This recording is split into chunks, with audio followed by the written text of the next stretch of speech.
Oke, halo teman-teman trader investor, selamat datang di channel cuan-cuan saham di Asa Teknikal dan Teknologi Harian. Seperti biasa hari ini kebetulan ini hari Minggu ya, 15 Maret 2026. Nanti kita akan bahas market kemarin Jumat dan seperti biasa nanti kita akan masuk ISG dan juga ada saham pilihan yang menarik-menarik. Sebelumnya buat teman-teman mau kasih tip, support maupun donasi untuk cuan-cuan saham, bisa saya tinggal klik link sosial base deskripsi dan teman-teman bisa kasih tip, support maupun donasi untuk cuan-cuan saham dan juga saran pribadi untuk saya. Terus buat teman-teman yang bertanya ke saran, silahkan sampaikan aja, bisa via DM Instagram maupun komen YouTube. Dan insya Allah setiap pertanyaan teman-teman pasti saya jawab kalau saya sudah waktu. Lalu jangan lupa support terus channel cuan-cuan saham dengan cara like, komen, dan subscribe, karena support teman-teman itu gratis, tinggal klik-klik aja. Tapi sangat berarti buat konten kreator saya ini. Jangan lupa juga nyalakan notifikasinya, ada konten saya baru dari cuan-cuan saham, saya sampai Jumat harian, Sabtu dan Minggu konten spesial. Satu hal yang baru dari cuan-cuan saham, ada grup Telegram untuk publik yang mana itu gratis alias free. Bagi teman-teman yang pengen bergabung grup Telegram CCS Public, teman-teman bisa tinggal klik link Telegram yang ada di deskripsi video ini. Tapi bagi teman-teman yang pengen gabung grup Telegram CCS yang premium, bisa juga cari teman-teman buka YouTube cuan-cuan saham, lalu simak video yang ini, pendaftaran grup premium cuan-cuan saham. Simak infonya sekitar 5-6 menit, dan kalau misalkan mau mendaftar, tinggal mengisi link Google Form yang ada di deskripsi video tersebut. Ikuti langkah-langkahnya, dan kalau misalkan sudah berhasil submit, tinggal menunggu invitasi aja. Apabila ada kendala, bisa hubungi Telegram CCS Admin, nanti akan dibantu secara manual. Itu. Bedanya dengan yang free apa? Jelas akan lebih intens ya, baik dari stock pick, watchlist, discuss, dan lain sebagainya. Tapi bagi teman-teman yang mungkin tidak menggunakan Telegram, pengen stay di YouTube, trading dengan santuy, teman-teman bisa subscribe yang member only videonya cuan-cuan saham. Cara teman-teman buka YouTube cuan-cuan saham, lalu nanti via desktop ya, di sebelahnya join akan ada subscribe. Di sebelah subscribe kan ada join, tinggal klik yang join, lalu pilih salah satu aja. Atau ini ya, ada our member ini, di paling kanan ada join, klik aja lalu pilih salah satu, dan teman-teman akan bisa mengakses member only videonya cuan-cuan saham. Isinya apa? Jadi kontennya di setiap hari Minggu, ini juga nanti akan ada konten spesial yang akan membahas tentang market secara eksklusif, dan juga akan ada stock pick saham yang tinggal dieksekusi aja. Terus kita juga akan ada update jurnal trade dan lain sebagainya. Jadi silakan, bagi teman-teman yang pengen ke Telegram silakan, ke YouTube silakan, yang pengen gratisan pun juga silakan. Oke, itu tadi beberapa add-on dari cuan-cuan saham ya. Sekarang kita masuk ke ISG. Gimana teman-temanku semua kabarnya? Marketnya masih koreksi ya. Kemarin Jumat bahkan masih 3%. Nanti saya gini. Sebelumnya saya mohon maaf ya, karena di bulan Ramadan ini saya ya kalau saya bilang secara mobilitas saya tuh lumayan besar di bulan Ramadan ini. Kan kebetulan saya kan juga asli Jogja, terus ini juga baru di tempat baru di Semarang, jadi saya banyak di jalan lah puasa ini, dan makanya kemarin sempat kosong 2 hari konten itu karena ya itu saya malam ada acara sampai malam, terus ya biasalah kalau puasa kan biasanya tidur juga jadi awal ya, karena bangunnya juga pagi, sahur dan lain sebagainya. Jadi ya kemarin 2 hari konten itu kosong ya, hari Rabu dan Kamis tuh. Cuman tenang aja, saya tidak kemana-mana, saya bukan yang karena marketnya baru koreksi terus cabut dari market, enggak juga.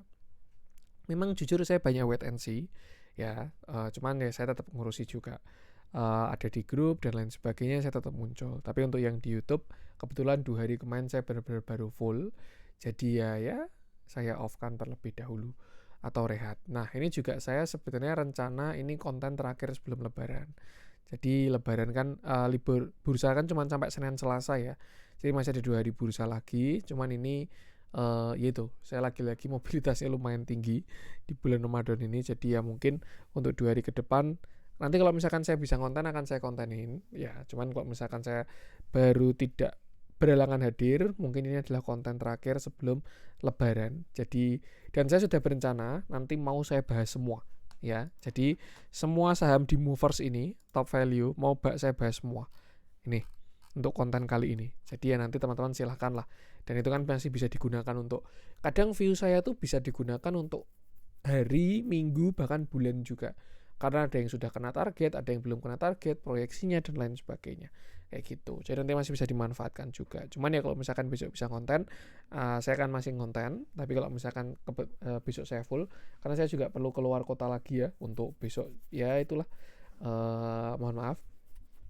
Jadi ya nanti kita lihat sikon lagi. Cuman tuh yang konten mingguan, yang membership nanti akan saya bahas. Jadi silahkan aja kalau teman-teman nanti yang membership ya itu.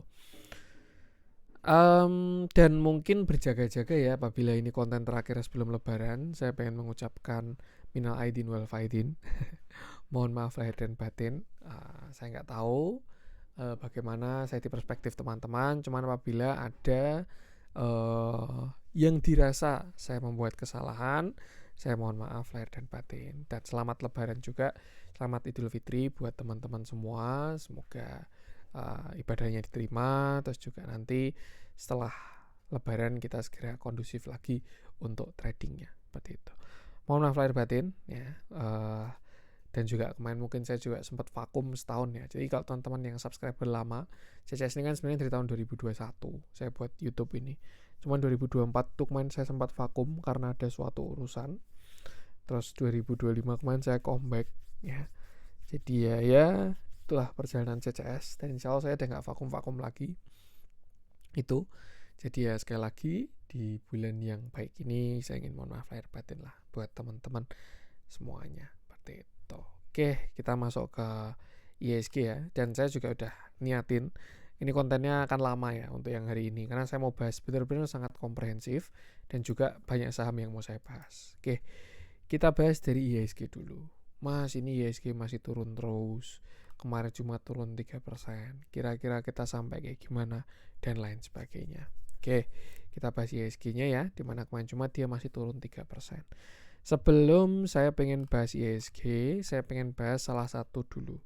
Ini adalah ETF-nya MSCI di Indonesia ya, EIDO ini.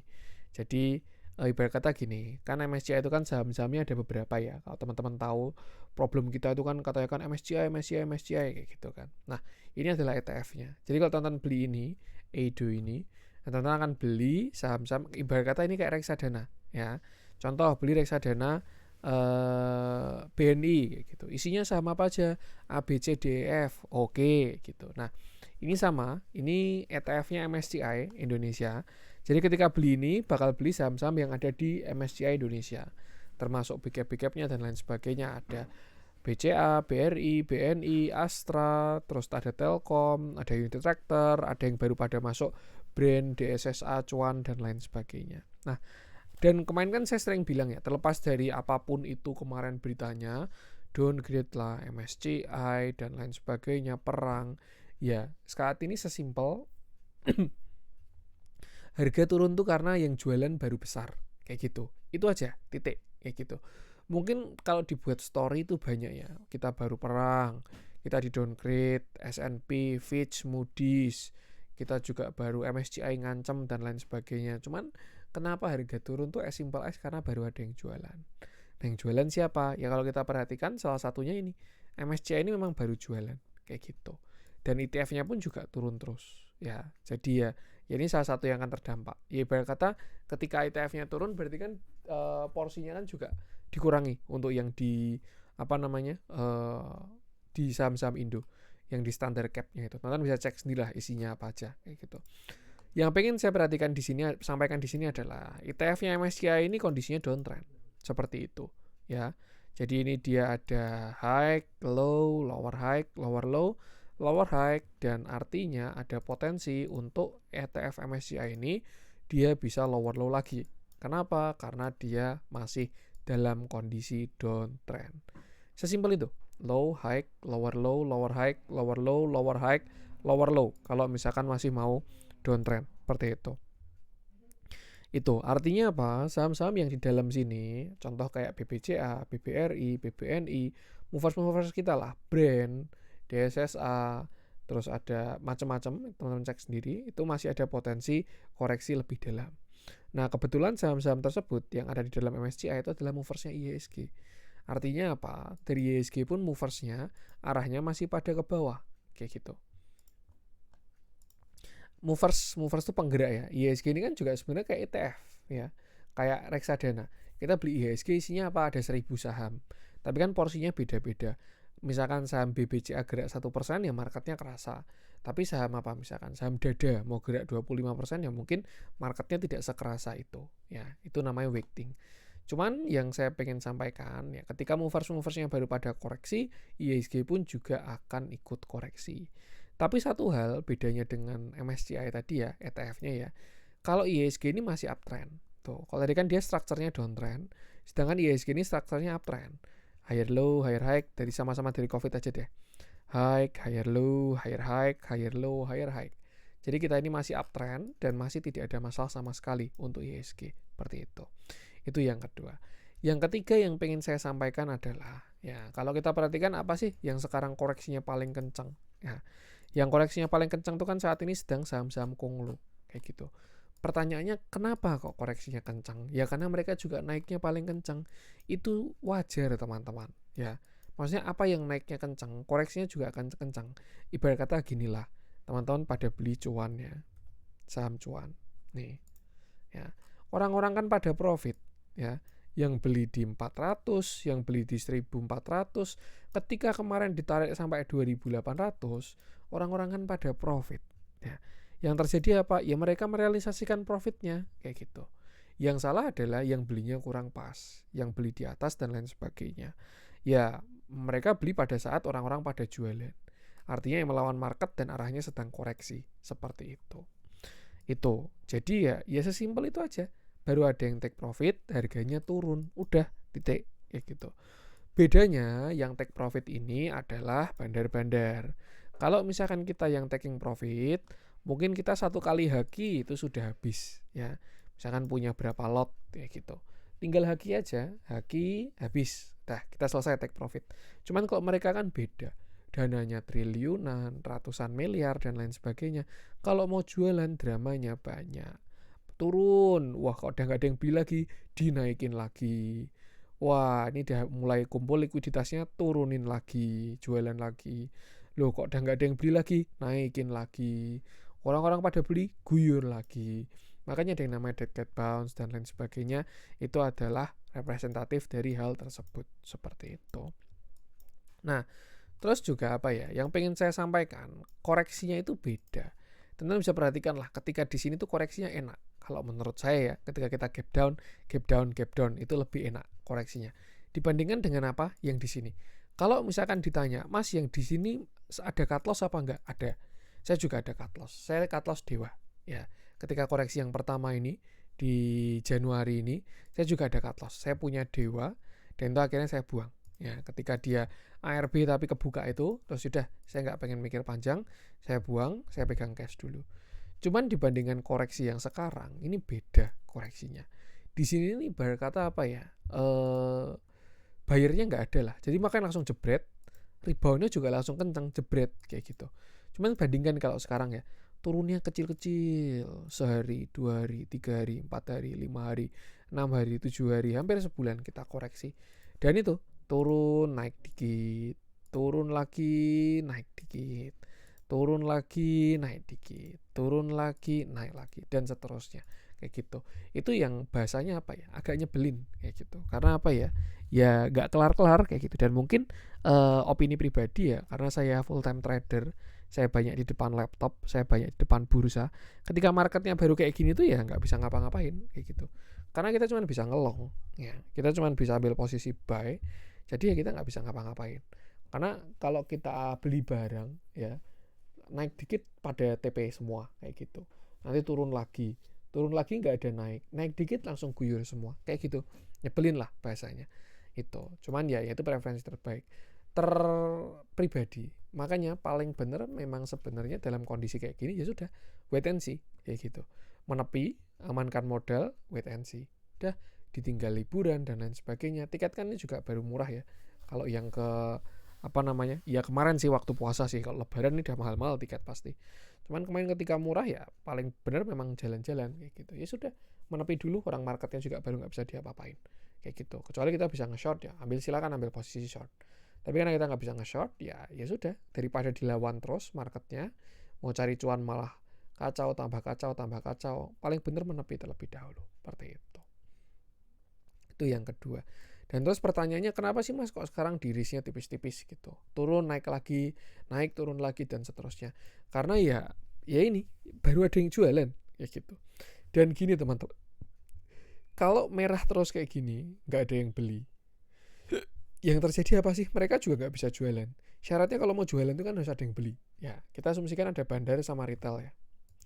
Ini R atau retail, ini B atau bandar. Nah, kalau dia mau beli, dia kan harus cari barang ya. Ini retail ini mau beli. Ya dia bisa beli dari barangnya bandar, barangnya retail lain, dan lain sebagainya. Kayak gitu. Tapi ketika dia mau jual, sebaliknya dia juga butuh lawan transaksi. Tuh. Nah, retail ini most likely dananya kecil-kecil. Jadi nggak ada masalah. Ketika dia mau beli, cukup likuiditasnya, barangnya bisa dapat. Ketika dia mau jual, cukup juga likuiditasnya.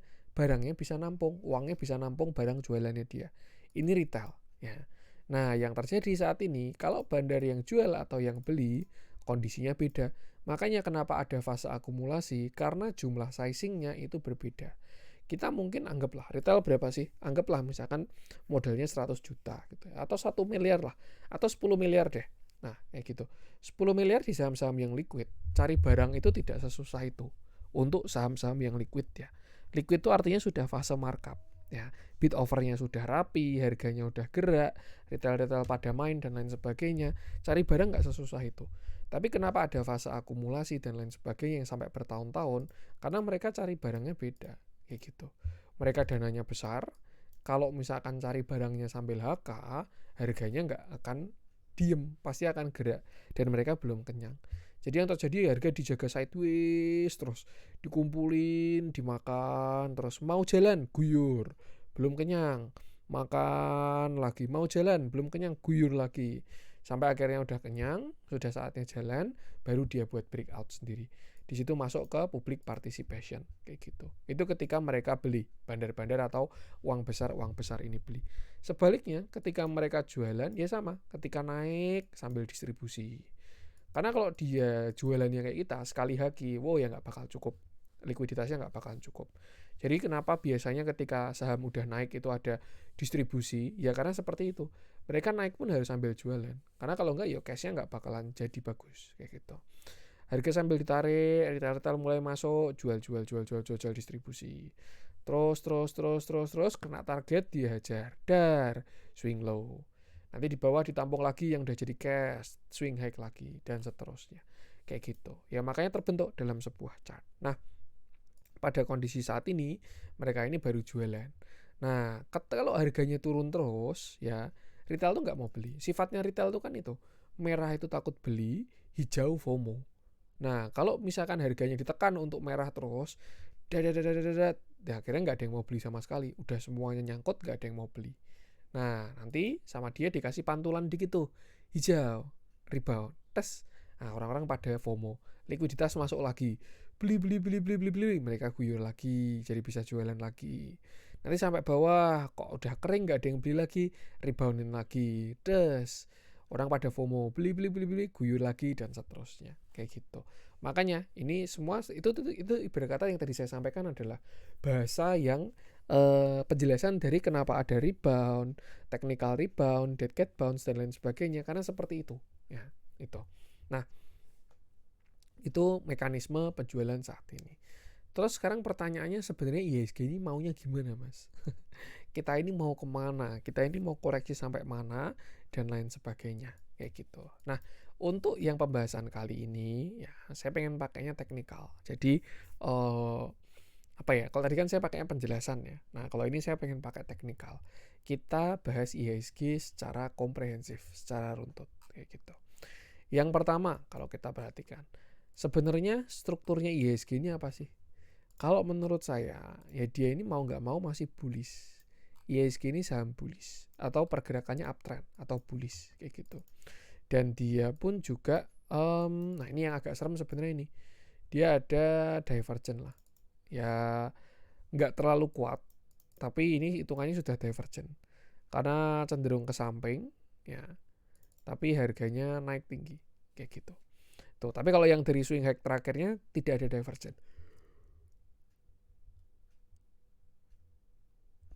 alias sehat juga lah seperti itu. Cuman yang jelas kayak gini, IHSG ini pergerakannya masih bullish karena dia punya high, same low, higher high, same low, higher high, same low, higher high, higher low, higher high. Jadi ya pergerakan market adalah bullish. Artinya apa? Ya ini kita punya sebuah uptrend channel. Dan terakhir kemarin memang kita itu baru aja swing high. Maka ya wajar kalau sekarang kita sedang mencari swing low seperti itu. Nah, another view juga kalau kita perhatikan ya, di sini tuh kan ada yang namanya break of structure. Jadi yang namanya uptrend atau pergerakan itu berlanjut, ada yang namanya break of structure dan change karakter. Change karakter itu reversal, break of structure itu continue. Ini kan dia punya high, higher low, higher high. Ini higher low-nya yang di sini, lalu ini dia masih punya higher high. Artinya apa? IHSG ini masih dalam kondisi uptrend dan dia masih break of structure. Beda sama kayak ETF-nya MSCI tadi, ya. ETF-nya MSCI itu kondisinya downtrend. Tapi kalau di IHSG ini kondisinya masih uptrend. Karena apa? Ya ETF-nya MSCI mungkin sahamnya cuma 10 sampai 20, sedangkan IHSG sahamnya ada banyak, hampir sekitar 1000 lebih kayak gitu. Artinya apa? Artinya yang pengen saya sampaikan, kita ini masih akan uptrend dan akan segera bottom. Kalau menurut saya ya, seperti itu. Itu.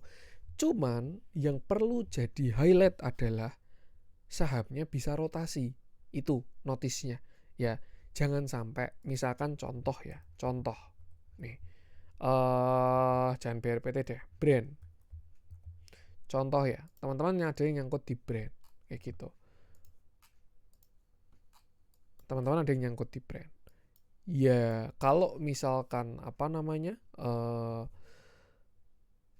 strukturnya sudah berubah, ya hati-hati aja. Maksudnya jangan jadi toleransi. Satu-satunya toleransi saya adalah struktur. Kebetulan saya juga pegang barang saat ini. Saya punya barang, jadi saya nggak full cash. Saya udah ada beberapa belanja.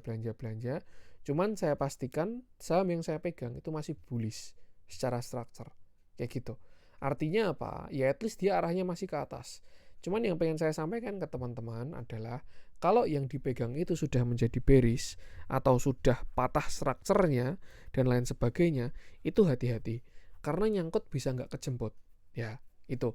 Kita kan cuma bisa ngelong ya lagi-lagi ya. Artinya kita cari saham yang uptrend, cari saham yang naik. Jadinya ya itu.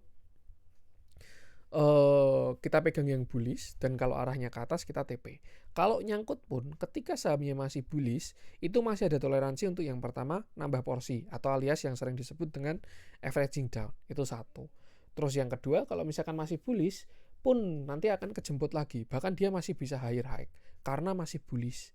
Nah yang jadi PR adalah kalau saham yang dipegang sudah tidak bullish ya, itu mau ditunggu sampai kapanpun nggak bakalan kejemput karena sahamnya sudah jadi bearish kayak gitu. Nah, contoh yang misalkan sudah dari reversal, ya salah satunya sebenarnya si BRPT ini. Nih. Karena di sini kan dia punya lower high, lower low ya, high, low, lower high, lower low. Makanya untuk saat ini kita harus mentreatment ini saham sebagai saham downtrend. Saat ini ya, di fase ini, spesifik di sini, since dia mulai downtrend. Itu. Artinya apa? Kalau teman-teman nyangkut di sini, kalau nyangkutnya di sini berarti kan masih dalam kondisi bullish. Ya mungkin udah TP. Tapi kalau nyangkutnya setelah bulan Oktober 2025, ya hati-hati, bisa nggak kejemput seperti itu. Karena apa? Dia sahamnya downtrend saat ini. Low, high, high, low, lower high, lower low, lower high, lower low, lower high. Nah, ini kayaknya mau lower low lagi seperti itu. Jadi ya, misalkan contoh punya BRPT di harga masih 3.500. Udah diamin aja sahamnya Pak PP kok, nanti pasti kejemput lagi. Nah itu nggak ada jaminan kayak gitu. Karena apa? Bursa kita memang masih uptrend. Saya yakin pasti IHSG masih akan naik lagi IHSG-nya. Cuman sahamnya bisa berubah, itu yang jadi PR. Contoh angkatan 2021, 2020 KF ya. Dulu pernah ini saham fenomenal kayak saham-saham Konglo. Rally-nya sama. Zaman-zaman COVID itu ya, vaksin ditemukan, Pak Jokowi disuntik, itu dari 500 rupiah sampai harga 6.000. Oh, ngalahin saham-saham Konglo padahal. Ya, BRPT dari harga 900 sampai 4.000. Lah ini dari harga 500 sampai harga 7.000. Ya, sama-sama dari 1.000 juga dia sampai 7.000. Tapi apakah sampai sekarang dia kembali? Ya, ini sampai 2026 dari tahun 2021 ya dia harganya malah di bawah harga COVID kayak gitu. Artinya apa? Ya Yang pengen saya sampaikan, kalau sudah sampai reversal strukturnya, ya jangan ditoleransi kayak gitu. Karena kalau misalkan ngomong pasti suatu saat akan kejemput dong, ya nggak ada jaminan. Nyatanya KF aja bahkan kalau kita zoom out ya, ini bisa jauh lebih dalam lagi KF ini ternyata. Nih bisa aja dia sampai ke sini nih. Ya anggap inilah. Bisa aja sampai ke 300 rupiah kayak gitu. Artinya apa? Ya itu jangan sampai ketika posisinya sudah salah. Ya terus kayak adalah diamin aja, yang nyangkut di atas ini saham-saham konglo kok, nanti pasti akan dijemput lagi, pasti jadi masuk MSCI kok. Nah karena itu nggak ada yang pasti. Makanya yang pengen saya sampaikan dari dulu adalah, kalau misalkan beli sahamnya itu karena alasan bukan price ya, bukan harga, bukan teknikal, pasti bingung keluar masuknya itu, ya kan? Tuh, misalkan contoh alasan belinya apa? Alasan beli Dewa karena dia masuk ke MSCI, harganya targetnya ke 1.200. Pertanyaannya, kalau dia nggak masuk MSCI terus gimana? Ya kan? Masuknya bingung di mana, keluarnya bingung di mana, kayak gitu. Ya. Terus juga misalkan contoh apa? Saya beli saham BRPT karena sahamnya Pak PP, orang paling kaya di Indonesia. Nah terus kalau dia koreksi kayak gimana? Manajemen resikonya kayak gimana? Pasti kan bingung juga seperti itu. Makanya yang pengen saya sampaikan, cuman ini opini pribadi ya, saya yakin juga banyak nggak setuju. Bahkan saya lihat juga cenderung orang-orang, saya nggak tahu kenapa pada mendiskreditkan technical analysis, kayak ilmu tarik garis dan lain sebagainya. Cuman kalau menurut saya sih mungkin belum mengerti secara falsafah. Karena Indian technical analysis itu kita memang menganalisa dari sebuah chart dan kita tarik garis ya. Cuman kayak ini tuh representasi dari pelaku pasar yang jual dan beli kayak gitu. Ada orang jualan ya harga turun, ada orang beli ya harga naik. Kita lihat di mana orang beli lagi, kita lihat di mana orang jual lagi, kita lihat di mana arah harga. Simpelnya kan seperti itu. Nah, yang pengen saya sampaikan adalah kalau kita masuknya tidak pakai price ya pasti akan bingung. Nggak masalah kita punya katalis apapun. Sahamnya baru diakumulasi, oke. Sahamnya ini mau masuk MSCI, oke. Cuman kita tetap punya manajemen resiko ya. Contoh, Dewa mau ke MSCI harga 1.200 targetnya. Saat ini harga di 800. Masuklah di 800. Masih bisa upside 50%. Kalau saya taruh 10 miliar jadi 15 miliar. Misalkan kayak gitu. Cuman ya itu, stop lossnya di mana? Ketika itu tesis berubah, view sudah salah, strukturnya patah, ya kita harus ikut keluar. Jangan sampai keseret-seret ke bawah. Karena ya kalau misalkan enggak kok nanti dia masuk MSCI, ternyata nggak jadi masuk MSCI, pasti akan bingung seperti itu. Itu yang kedua. Jadi ya itu ya teman-teman ya, kalau sahamnya teman-teman saham-saham trading, ya apalagi yang kemarin habis pada fenomenal dan sekarang kondisinya nyangkut, ya itu perlu diatur. Tuh, tetap punya toleransinya aja. Ya misalkan teman-teman kayak ya itulah, atur sendiri-sendiri lah bahasanya kemarin ketika masuk dan keluar plannya seperti apa, seperti itu. Itu yang pengen saya sampaikan. Dan jujur ya di fase seperti ini seleksi alam pasti akan terjadi lagi. Ini wajar lah. Ya kenapa saya seringnya ngomongin COVID? Karena jujur saya pun juga angkatan 2019. Ya, saya belum merasakan crash-crash yang lain lah. Kalau yang lebih senior mungkin pernah merasakan 2008, 2018 dan lain sebagainya. Tapi karena saya masuk tuh tahun 2019, ya saya merasakan koreksi itu yang lumayan ya baru COVID ini. Kayak gitu. Tuh. Ya COVID, saya kebetulan masuknya nggak di bottom, jadi saya masuknya malah di 2019 Oktober. Saya ingat di sini masuk ke bursa itu ya. Tuh, jadi ya didewasakan lah sama bursa ini.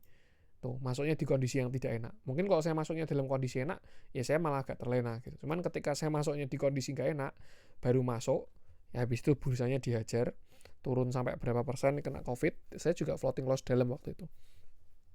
Cuman di situ malah jadi belajar lebih cepat kayak gitu. Dan ya ini seleksi alam. Di fase bullish kayak gini, itu kan dulu juga fenomena. Tahun 2021 yang masuk ke saham banyak banget ya. Apalagi waktu itu WFH kan. Orang-orang yang pada kerja kantoran, di rumah jadi pada trading, yang pada biasanya keluar jadi trading, semua orang trading pokoknya. Kayak gitu. Ditambah marketnya bullish. Jadi semua rasanya kayak wah enak banget ya cari cuan di bursa ya, segampang ini ya dan lain sebagainya kayak gitu. Tapi ya ketika fase tersebut selesai, anggap kita masuk ke sideways. Nah ini seleksi alam dimulai nih. Sahamnya rotasi. Yang sebelumnya yang gerak waktu itu ada farmasi, terus habis itu ada konstruksi, itu kan rame-ramenya SBF dan lain sebagainya, mulai berubah kemana, ke komoditas, mulai berubah ke bank digital, mulai berubah, ya uangnya muter terus dan lain sebagainya, seperti itu. Sampai akhirnya ya kalau saya bilang ya 2025 kemarin fenomenanya terjadi lagi. Habis koreksi dalam di bulan April, IHSG-nya rally ya. Dan kalau saya bilang ya, rally-nya kali ini tuh jauh lebih enak dibandingkan rally-nya tahun 2021. Kenapa? Karena yaitu banyak saham-sahamnya, spread-nya sangat lebar dan liquid kayak gitu. Saham-sahamnya itu kayak bisa nampung duit berapa-berapa ada kayaknya. BRPT, terus habis itu Cuan, terus habis itu Raja, PTRO, Bumi. Itu teman-teman mau tembak 100M aja kayak bisa masuk kayak gitu. Karena kalau dulu ya KF tuh ya nggak seliquid itu, walaupun dia naiknya kenceng, tapi ya likuiditasnya tidak sebesar itu dibandingkan sekarang. Nah, alhasil yang terjadi apa? Mulai banyak lagi yang baru pada masuk ke bursa. Ya, wah enak banget cari uang di bursa ya. Saya diam-diam depan laptop, klik dapat cuan. Klik dapat cuan. Adalah full time trader, ajakin sana sini, perjalanan sekian jadi sekian dan lain sebagainya. Ya itu wajar lah teman-teman. Itu suatu yang wajar. Nah, sekarang seleksi alam baru akan dimulai. Ya, since kemarin kita koreksi, di sini akan mulai terjadi yang namanya seleksi.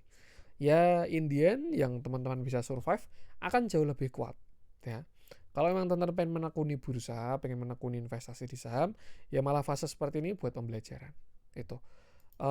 Gimana caranya survive? Kalau misalkan berhasil survive, swing high selanjutnya teman-teman akan jauh lebih strong lagi. Seperti itu. Karena ya itu kalau mau swing high butuh swing low dulu. Kalau ditanya kenapa kemarin rally 2025, ya lihat aja koreksinya dari bulan September 2024 sampai Maret 2025. Terus dia rally. Ini dia Januari sampai mungkin nanti dia swing low, terus ada potensi rally lagi dan seterusnya. Seperti itu. Jadi ya kira-kira itulah kondisi bursa kita saat ini. Tuh, yang penting sama, semangat selalu teman-teman. Ya, apapun yang terjadi terjadilah. Dan pesan saya tetap sama, kontrol yang bisa dikontrol. Ya, kalau teman-teman mencoba untuk saya pegang BRPT, saya nyangkut di 3000, BRPT pasti akan kembali lagi, suatu saat harus kembali lagi. Ya, nggak ada jaminan kayak gitu. Cuman kalau misalkan kita kontrol yang bisa kita kontrol lebih enak kayak gitu. Oh, saya nyangkut. Oh, ini udah di luar toleransi saya. Ya sudah, exit dulu, cut loss. Nanti cari setup lagi, modal aman dan lain sebagainya. Seperti itu. Jadi itu poin dari yang selalu saya sampaikan adalah batasi resiko. Batasi resiko itu sebenarnya poinnya itu. Kayak gitu. Kita ini karena semuanya ini relatif ya, teman-teman. Beda. Ada saya punya kenalan sekali cut loss ratusan juta, ada. Sekali cut loss miliaran, ada. Ya. Ada juga saya punya kenalan yang sekali profit 5 juta dan lain sebagainya. Ya mungkin jumlahnya berbeda, miliar, juta. Cuman besar kecil itu relatif. Mungkin bagi teman-teman yang modalnya 100 juta, 5 juta itu besar banget. Itu hampir 5% portofolio. Cuman bagi teman-teman yang modalnya 10M, ya 5 juta itu mungkin bisa aja fee brokernya. Sekali jual beli udah setoran ke broker 5 juta sendiri. Kayak gitu. Jadi ya jangan bandingkan dengan orang lain, fokus dengan journey masing-masing, dan selalu batasi resiko. Itu yang paling penting. Karena gini, kemarin ketika saya belajar ya, kebetulan saya kan S2 kan finance. Prinsipnya itu sebenarnya bukan high risk high return. Itu sesuatu yang ya nggak salah juga, cuman kurang tepat. Prinsipnya itu adalah high risk, high expected return. Ya, kenapa ada kata-kata expected? Karena return itu masih ekspektasi, ya belum kita realisasikan. Kita masuk ke bursa itu sudah pasti kena resiko besar, itu sudah pasti. Tapi apakah return besar itu sudah pasti? Belum. Itu yang perlu kita atur. Kayak gitu. Ketika kita nggak bisa nge-manage resikonya, yang terjadi kita cuma kena resiko doang, nggak kena returnnya sama sekali. Ya. Tapi ketika kita bisa memanage resikonya dengan baik, ya kita akan bisa memiliki return yang bagus juga. Jadi fokusnya ke risk dulu, resikonya dulu. Karena apa ya? Ya kita masuk bursa itu kan pakai modal. Ya, kita kan bukan masuk ke bursa cari uang tuh kan enggak. Kita tuh kan bawa modal. Teman-teman pasti kan mau masuk ke IHSG kan bawa top up sendiri-sendiri.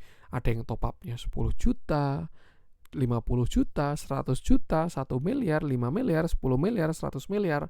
Itu kan teman-teman dapat modal. Modalnya entah dari pemberian orang tua, hasil bisnis, hasil kerja, uang pensiun, dan lain sebagainya. Teman-teman kan dapat modal. Ya gitu. Artinya apa? Teman-teman udah punya uang masuk ke bursa itu. Jangan sampai malah ketika masuk bursa jadi rungkat. Kayak gitu. Nah itu nggak pas dengan prinsip investasi. Kita kan mau cari return. Ya, jadi ya kira-kira seperti itulah. Tuh. Jangan sampai malah kebalik kita setoran ke bursa. Karena kalau kita setoran ke bursa ya pasti bakalan pusing juga. Dan itu yang menyebabkan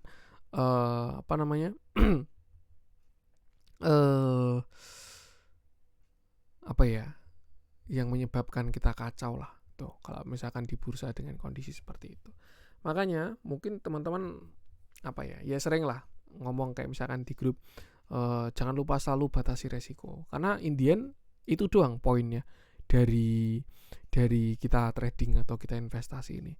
Poinnya batasi resiko. Jangan sampai masuk bawa duit malah keluar tinggal kolor. Nah, itu kan salah. Harusnya masuk bawa duit, ya, keluar bawa berlian. Nah, kayak gitu. Itu kan yang benar. Kita bisa trading dengan bagus, investasi dengan bagus, dan lain sebagainya. Tapi sebelum itu semua, fokus dengan risknya terlebih dahulu. Resiko. Ketika teman-teman itu fokus, ini mungkin banyak ya, dalam kondisi sekarang ya saya tahu banyak lah, yang orang-orang udah pada entah mungkin menyerah, siap ngeriset porto, udah full cash kosong semua, dan lain sebagainya. Ya ini momen-momen berulang. Ini ibarat kata baru di reset, baru diseleksi. Coba deh nanti ketika start lagi fokusnya ke risknya dulu kayak gitu. Jadi kayak anggap gini, ketika mau ambil suatu posisi, mindsetnya itu adalah saya akan kehilangan uang berapa, kayak gitu dulu ya. Di situ teman-teman akan bisa trade dengan sangat bagus. Makanya saya kalau misalkan buat plan atau buat yang baik yang di YouTube maupun di grup ya, pasti saya tunjukkan stop loss-nya ya. Stop loss-nya misalkan under 6.700 ya. Resikonya berapa ini? 6%. Dah silakan teman-teman 6% siap kehilangan uang berapa. Itu udah kembali ke masing-masing. Memang benar kita punya setup, ada ekspektasi dia akan naik. Cuman kita tetap perlu batasi resiko apabila setupnya gagal. Nah, rewardnya 17%, risknya 6%. Nah, tinggal di 6% ini siap kehilangan uang berapa. 6% itu kan cuma persenan ya. Yang real kan adalah value-nya. Ketika kita cut loss, hilang uang berapa. Nah, itu dia. 6% itu disetting di awal. Oh, saya cuma siap kehilangan Rp600.000. Ya jangan masuk 100 juta. Itu namanya kegedean. Masuknya 10 juta. Nanti pas ketika cut loss hilang 600.000. Oh, saya siap kehilangan 6 juta. Ya silakan masuk 100 juta. Oh, saya sudah siap kok mas kehilangan 60 juta. Oh, silakan masuk 1 miliar. Saya nggak masalah mas sekali cut loss 600 juta. Ya silakan masuk 60 miliar dan lain sebagainya. Kayak gitu. Itu. Jadi ya fokus ke risknya dulu. Pendekatannya banyak. Dari trading plan-nya, manajemen resikonya, terus juga manajemen portofolionya, mengelola keuangannya, dan lain sebagainya. Cuman Indian itu yang perlu difokuskan. Seperti itu. Nah, back to IHSG lagi. Kenapa kok saya cukup yakin kita akan segera bottom? Ya. Kalau ngomongin bottom, akan segera. Kalau menurut saya ya. Cuman kalau ngomongin reversal, itu butuh banyak konfirmasi. Beda ya. Bottom sama reversal itu beda. Tuh. Bottom itu artinya apa? Ya kita udah kena lantai lah. Berkata udah dah kayak gini, ini bottom. Sudah tidak membentuk low baru, itu adalah bottom. Nah, kalau reversal memang butuh 1, 2, 3. Itu nanti jadi reversal kayak gitu. Bisa juga sama kayak yang di sini. Ini bottom hitungannya, tapi ternyata dia masih melanjutkan penurunan lagi pada structure yang lebih besar. Nah, ini bisa juga bottom tapi turun lagi, itu bisa juga. Cuman yang jelas kalau ngomongin bottom, saya rasa kita akan segera bottom. Seperti itu. Kenapa? Karena kayak gini. Ini pakai konfirmasi bahkan ya. Jadi bukan spekulasi. Pada prinsip technical analysis ada yang namanya breakout structure ya. Yaitu ketika harga menembus angka tertingginya atau breakout ya. Tuh. Ini kan dia punya high, ini punya low, ini punya higher high. Jadi yang terjadi di sini adalah breakout structure. Simpelnya gini, orang-orang yang beli di sini sepakat beli lebih tinggi. Makanya harganya breakout. Itu ilustrasinya seperti itu. Ya, alias harganya ini uptrend karena dia breakout structure. Nah, ketika break of structure ini terjadi, lalu dia terjadi retracement, itu kita bisa tarik Fibonacci untuk mencari buy on weakness-nya. Yaitu dari bawah 5882 sampai atasnya kemarin di 9174. Nah, dan ini adalah level-level bottom dari Fibonacci. Sebenarnya kalau kita ngomongin buy on weakness itu spreadnya lebar ya. Dari 6970 ini sampai 6470. Wah, lebar banget, Mas. Bisa sampai 6500. Ya benar. Karena memang bukunya itu di sini, buy on weakness-nya. Uptrend, buy on weakness. Seperti itu. Tuh. Cuman at least ya, yang jelas 0,618 ini akan menjadi Ya kalau teman-teman memperdalam Fibonacci itu 0,618 ini angka yang spesial lah, apalagi kalau terjadi break of structure kayak gitu. Dan saya cukup yakin ya, itu di angka 6.950-an kita akan ada bottom terlebih dahulu. Seperti itu. Bottomnya itu tadi yang saya sampaikan ya. Kalau ngomongin reversal, kita butuh konfirmasi. Kalau ngomonginnya reversal. Tapi kalau ngomonginnya bottom, ya ada potensi di 6950 kita akan bottom. Nah, artinya apa? Ketika nanti menyentuh area tersebut, 6950, lalu ada rebound, silahkan gunakan buat atur-atur porsi. Sebenarnya yang pengen saya sampaikan kayak gini, jangan sampai cut loss pas di bawah-bawahnya. Karena kita ini udah mau bottom. Itu. Mungkin plan udah gagal, tapi telat cut loss-nya. Nah, kalau di posisi sekarang, ya sudah, tunggu rebound aja sekalian. Nanti ketika terjadi rebound, gunakan buat atur-atur portofolionya. Seperti itu. Saya cukup yakin, ini 6950 kita akan ada rebound terlebih dahulu.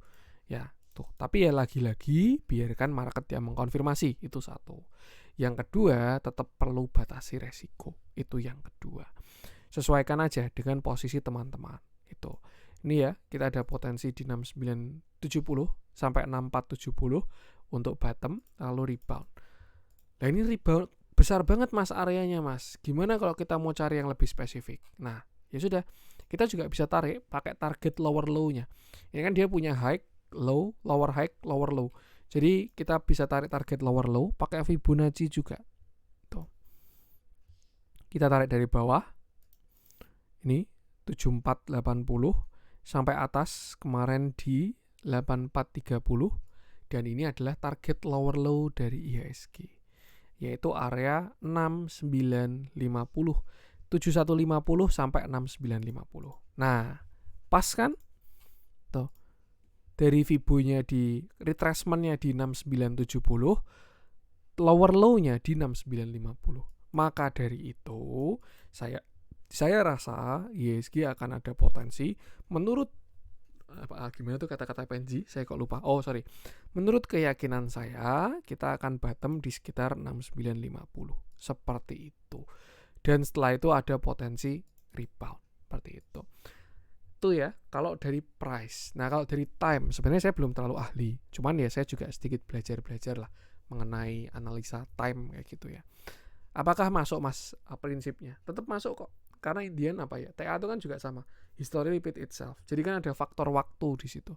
Ya simpelnya gini lah, history repeat itself tuh kalau Januari koreksi, Desember bullish. Nah itu kan salah satu history repeat itself. Nah cuman kalau pendekatan astrologi kan pakai sudut pandang lain. Nah cuman intinya yang pengen saya sampaikan, secara time pun juga kita ada potensi untuk bottoming kayak gitu. Ini saya nggak pom-pom, saya nggak apapun itu, saya nggak punya kepentingan apapun. Saya cuman pure ngonten dan nge-share di YouTube saya aja. Kalau teman-teman setuju silakan, nggak setuju pun juga silakan. Mau mengkritisi pun juga silakan juga. Oh saya nggak setuju mas, IHSG akan bottom di area 5.800. Tidak ada masalah sama sekali. Ya saya juga masuk kak kalau ada feedback dari orang lain ya. Oh iya ternyata ada sudut pandang yang saya miss. Ternyata memang bottomnya di 5.000. Ya nggak ada masalah. Cuman kalau menurut saya pribadi, berdasarkan view saya ya, ini di 6.950 kita akan bottom. Area ya, bukan titik. Ya, kalau titik-titik kan Sal Priadi. Nah, ini area. Jadi sekitar 6970 sampai 6950-an. Itu kita ada potensi bottom untuk rebound. Nanti di situ ketika kita dikasih nafas, gunakan buat atur portonya. Seperti itu. Tuh. Ya. Terus kalau kapannya? Kalau menurut saya bottom ini nanti sebelum lebaran, Artinya Senin atau Selasa itu besok akan jadi titik terparah kita. Ya, karena kalau kita perhatikan juga si Edo-nya ini udah lower low. Ini kan kemarin kan dia di sini ya, hari Kamisnya. Jumatnya dia udah lower low. Sedangkan kita ini belum lower low, masih same low. Jadi mungkin kalau menurut saya Senin besok ada potensi gap down. Nah, kalau gap down dan masuk 6950 itu saya rasa sudah mulai masuk ke bottom. Bisa mulai kolek-kolek masuk ke portofolionya, cuman jangan full porsi terlebih dahulu. Kayak gitu. Karena ini setupnya masih nangkep pisau jatuh. Itu kalau mau lebih aman ya tunggu dia udah mantul. Seperti itu. Jadi ya kalau bottom saya rasa mungkin sekitar Senin atau Selasa kita bottom. Nanti habis lebaran malah arahnya sudah ke atas. Atau kalau enggak ya setelah lebaran kita baru bottom H+1 baru habis itu loncat ke atas. Kita perhatikan aja nanti mungkin di sekitar Senin atau Selasa. Cuman kalau dari area saya rasa sekitar 6950 akan menjadi bottom. Tuh. Dan kalau misalkan tanya kenapa, ya karena itu ya secara likuiditas pun juga kita udah semakin mengering. Koreksinya tambah dalam, tapi volumenya mengecil lah. Artinya ya sudah mulai capek juga ini koreksinya. Seperti itu. Kalau misalkan kita nggak kemana-mana ya, volumenya kecil kita nggak kemana-mana ya sudah. Ini mekanisme dari market. Tapi kalau ini kan kita perhatikan masih koreksi, tapi volumenya mulai kecil-kecil. Ini sebenarnya ya, kalau dari view ya, ini sudah saatnya serok-serok. Seperti itu. Mulai ngumpulin barang lah. Tuh. Karena nanti ya itu. Ketika dia rebound ya itu yang bakalan cakep. Nah, kalau misalkan ditanya saham-sahamnya apa yang bisa diserok pada saat nanti IHSG bottom, silahkan bisa cek di YouTube membership, kalau enggak di Telegram ya. Intian sudah ada 4 saham inceran kita yang bisa kita gunakan untuk cari recover lah, seperti itu. Tuh untuk IHSG semangat selalu, kita perhatikan nanti di 6950. Saya juga saya ini full time trader ya teman-teman ya. Benar-benar dari jam 9 pagi sampai jam 4 sore itu depan laptop. Bahkan ya sedikit sharing lah ya. Kegiatan saya itu juga itu bangun tidur. Biasanya saya bangun pagi lah. Ya pagi itu ngapa-ngapain dulu, ngopi dan lain sebagainya, persiapan market pagi-pagi, balas-balas klien dan lain sebagainya, nanti nyiapin plan dan lain sebagainya. Terus jam 9 market buka, nanti sampai sore jam 4. Jam 4 istirahat sebentar, nanti habis maghrib saya ngonten. Habis ngonten saya juga screening buat besok dan lain sebagainya. Kegiatan kayak gitu terus. Jadi kalau marketnya baru nggak enak kayak gini juga, wah rasanya tuh kayak aduh jadinya gabut banget gitu ya, mencoba ngisi waktu dengan hal lain lah. Cuman ya itis buat itis, market itu seperti ini, jadi ya selalu batasi resiko aja. Seperti itu ya, jangan dipaksakan trade dulu lah. Intinya ngumpulin barang terus tuh. Tentu IHSG ya, kita bisa perhatikan 6950, saya juga semoga segera bottom. Nah terus banyak lah yang mulai nanyain ke saya ya, Mas ada gap ya gitu. Ini juga pembahasan yang bagus sebenarnya. Kemarin di YouTube juga ada yang tanya, Mas IHSG ada gap, perlu ditutup enggak? Kemarin di grup juga ada yang tanya, Mas IHSG ada gap itu gimana, perlu ditutup enggak? Kayak gini ya teman-teman ya. Saya sampaikan secara simpel. Gap itu banyak. Kalau dibilang ini IHSG ada gap di 6.500, artinya kita akan ke 6.500. Ini IHSG ada gap di 6.000, artinya kita akan ke 6.000. Nggak perlu ngomongin yang 6.000, kita ngomongin yang sini lah, 5.300. Nah, IHSG mau ke 5.300 nutup gap di sini. Ini bulan November 2020. Atau ini ya, ini gap di 5.000, itu juga ada gap. Atau mana lagi ada gap? Ini gap 5.000, ini gap 5.400. Terus ada yang lebih kacau, mana gap yang lebih bawah, ini ketutup. Ini ketutup, ini nggak ada gap, ini ada gap di 1.200. Apa kita mau nutup gap di 1.200? Nah, sebenarnya gini ya konsep gap teman-teman ya. Kalau teman-teman pernah dengar gap harus ditutup, gap wajib ditutup dan lain sebagainya, kalau menurut saya kurang tepat. Karena sebenarnya banyak juga saham-saham atau pergerakan harga yang gapnya masih terbuka dan tidak pernah tertutup kayak gitu. Kalau kayak gini kan bingung. Ini ada gap di bawah, ada gap di atas. Yang ditutup yang mana? Yang wajib ditutup yang mana dulu? Kayak gitu. Kalau saya ngomongnya gini, gap itu adalah imbalance atau kejadian yang tidak balance. Ketika penjual itu sangat banyak, pembelinya nggak ada, yang terjadi adalah gap down. Sebaliknya, ketika pembeli itu sangat banyak, penjual tidak ada, yang terjadi gap up. Makanya gap terbentuk. Apakah gap wajib ditutup? Kalau menurut saya tidak. Kalau lebih lanjutnya teman-teman silahkan cek aja, ada di Google itu namanya 4 macam gap. Common gap, breakaway gap, runaway gap, exhausting gap. Macam-macamnya beda-beda. Common gap itu chance-nya paling besar tertutup. Ya. Breakaway gap itu tidak perlu ditutup, runaway gap itu juga tidak tertutup, sama exhausting gap itu yang most likely akan selesai, jadi akan segera tertutup juga, kayak gitu. Intinya silakan di Google sendiri-sendiri. Cuman yang pengen saya sampaikan gini, gap itu kan tadi kan kata kuncinya adalah imbalance atau tidak balance ya antara buyer dan seller.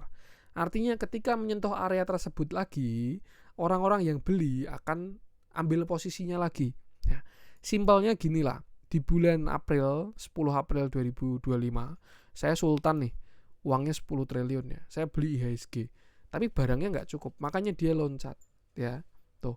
Nah, ketika menyentuh di area tersebut lagi, saya ada potensi akan melakukan pembelian lagi. Makanya ketika menyentuh area tersebut, area itu akan kembali menjadi posisi awal. Alias yang awalnya di sini buy juga akan buy lagi. Tapi kalau konsepnya adalah, itu pasti akan tertutup dan lain sebagainya, kalau menurut saya tetap kurang tepat. Ya pergerakan harga kembali lagi ke market structure. Kalau untuk masalah gap itu pendekatan yang lain. Tapi ketika menyentuh gap, most likely orang yang melakukan aksi di sini akan kembali melakukan aksinya. Ini kan dia gap down, artinya jualan besar banget. Anggap besok kita suatu saat naik lagi ya. Di sini bakal ada guyuran lagi. Itu. Karena ya dia jualan, kejemput lagi ya dia jualan lagi. Sama halnya ketika di bawah. Dia beli ya. Beli di sini sampai gap up. Nah, nanti ketika suatu saat dia kena barang lagi, dia akan beli lagi, akan mantul lagi, ya gitu. Jadi prinsipnya bukan wajib ditutup, segera ditutup, enggak. Tapi kalau kena area tersebut, itu pasti akan merespon, kayak gitu. Tuh ya, nih semangat selalu. Ini bahas IHSG doang udah mau 1 jam. Intinya itu kita perhatikan besok di 6950. Tetap semangat, tetap kuat. Badai pasti akan berlalu lalang. Dan yang penting sama selalu batasi resiko aja. Tuh, terlepas dari view-nya EMA 200 kita udah di bawah dan lain sebagainya, bla bla bla, ya nggak masalah. Nih, kita juga sering kok beberapa kali di bawah EMA 200 terus rally. Tuh. Tapi ya, yang penting itu kembali ke market structure dan yang penting sama selalu batasi resiko. Itu untuk IHSG ya. Saya tadi udah bilang mau bahas semua saham. Ya, nanti kita bahas singkat-singkat aja. Kita mulai dari Bank Mandiri. Nah, karena IHSG-nya saya sudah bahas lama, untuk saham-sahamnya kita bahas secara pendek aja. Tuh. Oke, Bank Mandiri, kita bahas bigger view-nya dulu. Bank Mandiri apa bigger view-nya? Bigger view-nya bullish, ya kan? Ya, dia punya structure bullish lah. Kadang orang-orang masuk big bang itu posisinya salah. Itu aja. Tuh. Dia mau bullish, kalau masuknya kemarin di 6.000 ya tetap bakalan nyangkut. Tapi ini kan dia masih bullish ya, higher low higher high nih. Jadi sebenarnya kalau kita tarik Fibo ya, misalkan Bank Mandiri turun sampai 3.100 itu masih nggak jelek, karena baunya masih akan di sana. Ini bigger view-nya. Terus kenapa kok harganya sekarang ditahan di sini mas? Ya mungkin karena baru agenda mau dividen dan lain sebagainya, jadi dia masih ditahan. Tapi once misalkan suatu saat dia jebol 4.000 terus turun sampai 3.000 itu masih nggak jelek dan di sana bisa bow. Itu bigger view dari Bank Mandiri. Artinya kalau teman-teman nyangkut, ya kalau mau nambah porsi averaging down bisa di area bagus ini. Karena bow-nya masih di sana. Ini kan di sini dia break off structure, ya. Di sini bow namanya. Nih 0,618 di 3.200-an. Itu untuk bigger view-nya. Jadi sudah punya gambaran ya. Tuh. Nah sekarang dari small view-nya. Small view-nya kalau kita perhatikan juga sudah ada break off structure, tapi dia belum ada break change karakter ini ya, karena dia belum berhasil lewat yang ini masih perlu warning, masih perlu berhati-hati 5.100 ini, karena dia kemarin belum berhasil lewat kayak gitu. Nah kalau kita perhatikan ini kan dia punya low high, higher low higher high, artinya ada potensi ini Bank Mandiri mau retracement terlebih dahulu tuh ya. Nah misalkan nanti dia koreksi turun sampai ke sekitar berapa nih, 4530, most likely akan ada rebound ya. Makanya tadi view saya juga dia cenderung ke broadening ya. Nih. Ini kayak pas nih. Tuh. Nanti siapa tahu dikasih 4530 terus rebound itu bisa menarik untuk buy. Seperti itu. Jadi untuk sekarang Bank Mandiri supportnya di 4530. Kalau misalkan dikasih di sana mungkin bisa Ya kalau pengen masuk ya atur-atur porsi lah, seperti itu. Dan dia baru akan jelek apabila jebol yang 4.000. Itu akan ke sekitar 3.000-an sesuai view tadi ya. Kalau dari transaksi kemarin terjadi big distribusi ya terakhir tuh. Tapi kalau secara jangka panjang pun juga ya cenderung tektok sih ini bandarnya sebenarnya. Dari Bank Mandiri ini. 4 tarik, turunin lagi, tarik. Ini malah divergen ini. Hati-hati malah jadinya. Tuh. Mungkin nanti kalau dividennya selesai dia dividen trap. Terus habis itu koreksi dalam. Karena ini divergen ini. Harganya naik tapi net value-nya nggak naik. Ya. Hati-hati aja. Tuh. Untuk si Big Bank Mandiri ya. Tuh, untuk Bank Mandiri, kita lanjut Bumi. Nah, ini juga saham sejuta umat ini. Seperti biasa, kita lihat big review-nya dulu. Bumi strukturnya apa? Ya, untuk sekarang dia kalau menurut saya masih sideways kalau ngomongin big view. Ya, di sini dia downtrend. Oke, udah breakout ya, breakout downtrend, tapi belum reversal. Jadi dia reversal itu masih di 530. Nah, suatu saat Bumi break 530 itu bukan perjalanan selesai, tapi perjalanan baru akan dimulai. Seperti itu. Itu big review dari Bumi. Nah, untuk small view-nya dia sudah punya structure bullish. Kenapa? Karena sudah punya 3 tarikan. 1, 2, 3. Artinya dia punya uptrend. Artinya apa? Kalau kita mau pakai structure mediumnya, Bumi itu turun sampai 150 masih tidak jelek. Karena bow-nya ada di sana, 150. Ya, ini kan break of structure di sini. Ini ya. Low, high, higher low, higher high. Berarti kan break of structure. Bow-nya di mana? Di 150. Itu ada buy on weakness. Artinya misalkan ya MetaMask Bumi ini turun sampai 150 itu masih nggak jelek. Nanti bisa nambah porsi di sana untuk swing high selanjutnya. Siapa tahu dia bow terus habis itu breakout yang 500 kan juga mantap juga ya. Karena ini kan dia terakhir higher high-nya kan di 478. Artinya kalau dia mau melanjutkan bullishnya higher low higher high ya dia kan akan lewat 478. Nah kalau lewat 478 sepertinya besar juga chance-nya kalau break 520 tuh. Jadi ya siapa tahu nih nanti IHSG bottom Bumi 150 terus OTW ke 1300. Ya sama targetnya tetap ke sana tapi perjalanannya kan nggak melulu jebret kayak gitu ya. Swing low dulu dan lain sebagainya. Seperti itu. Memang swing low ini saat yang menyakitkan ya. Tuh. Itu untuk si Bumi. Ya, ini dia sideways, belum breakout dan bahkan kalau kita ngikutin sideways-nya, same high, same low, same low, same high, same low, same high, mau sampai 50 juga masih nggak jelek gitu. Tinggal posisi kita jangan sampai salah. Pertanyaannya, kalau kemarin teman-teman beli di 300, 400, 400 sekian, setupnya seperti apa, cut loss-nya seperti apa, kayak gitu. Karena secara structure, Bumi ini mau ke 150, mau ke 70, mau ke 50, dia masih nggak jelek. Karena apa? Dia masih sideways. Kecuali kemarin dia sempat break, lalu turunnya dalam, itu baru jelek. Karena uptrendnya gagal, seperti itu. Cuma untuk saat ini, by bigger view Bumi, dia mau ke 150, mau ke 70, mau ke 50, masih tidak jelek. Tinggal posisi kita jangan sampai salah, itu aja. Tapi kalau kita perhatikan dari analisa volume, ya, di mana di sini dia swing high volume besar, sepertinya Bumi akan merespon dari structure yang ini. 1, 2, 3, ini. Tuh, karena dari volumenya ya. Tuh. Artinya apa? Artinya memang kalau memang nanti Bumi jebol 200 atau 190 ya siap-siap berarti dia ke 150 dan itu adalah untuk bow atau untuk beli bukan untuk jualan ya. Memang area buy-nya masih di 150 itu kalau jebol yang 200 seperti itu. Jadi ya bisa kita perhatikan aja dari big review-nya. Cuman nggak perlu panik ya, 150 tuh masih nggak jelek dari Bumi kalau secara struktur besarnya. Nah sekarang kita masuk ke view kecilnya. Oke. Uptrendnya patah nggak? Patah. Ya kan? Di sini dia uptrend udah patah. Lower low atau enggak? Belum. Belum ya saya ngomongnya, bukan enggak ya. Nih. Karena dia punya low, lower high, same low dan seterusnya. Artinya apa? Kalau misalkan Bumi nanti jebol 198, ya siap-siap aja. Wah, apa sih ini targetnya? 150. Nih, kalau dia jebol 198, targetnya 170 sampai 150.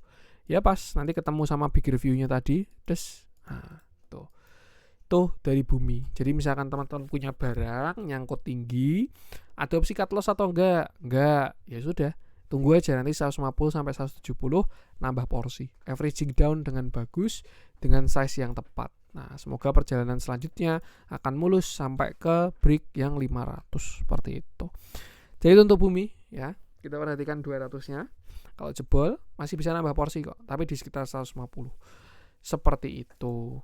Nah, kalau dari transaksi bumi, kalau saya perhatikan bumi ini sebenarnya masih akum. Sekarang ini baru di reakum ya. Kemarin sempat ada akum, sudah ada yang jualan, distribusi, sekarang baru dikumpulin lagi barangnya. Cuman ya itu, lagi-lagi gila. Udah ada frekuensinya segala sekarang. Cakep ini. Bisa lihat retail berbulu domba. Kalau lihat XL tapi frekuensinya kecil. Gila sih. Walaupun saya dulu pernah kerja sama Stockbit ya, teman sekarang enggak di endorse juga. Kalau dulu pernah. Cuman intinya secara dia sangat peduli dengan retail. Secara fitur nih ya. Frekuensi ini sesuatu yang simple sebenarnya loh, frekuensi. Tapi kita bisa lihat GR value-nya besar, frekuensinya kecil. Nah, ini bukan retail. Tuh. XL. Ini retail nih. Value-nya kecil, frekuensinya besar. Itu. Cuman ya itu lagi-lagi ya, untuk BDM tuh buat data tambahan aja. Bagus, analisa bagus BDM itu. Akumulasi atau distribusi itu suatu yang penting. Tapi untuk keluar masuk ya tetap perlu pakai price action. Tuh. Dan yang penting sama selalu batasi resiko saja. Itu untuk bumi ya. Tuh. Kalau menurut saya sekarang sudah reakum, barang baru dikumpulin lagi. NI sama CC ya. Teman-teman kalau cari brokernya tuh ikutin aja lah NI sama CC-nya. Tuh. Cuman ya itu. Untuk secara price action, kalau dia jebol yang 200, siap-siap untuk bow di sekitar 150-an. Dan ini buy ya. Indikasinya apa? Kena area tersebut, muncul divergen, harusnya bakal cakep. Kalau dari analisa volume juga udah bagus kok. Koreksinya udah volumenya kecil terus. Udah mau habis ini barangnya. Cuman ya belum selesai kena target itu. Ya posisi kayak gini yang agak kurang enak. Tapi intian itu ya, batasi resiko aja. Itu untuk bumi, malah kalau kondisinya cash ya sekarang ya, nunggu di 170 sampai 150, siap-siap jadi orang kaya tuh nanti.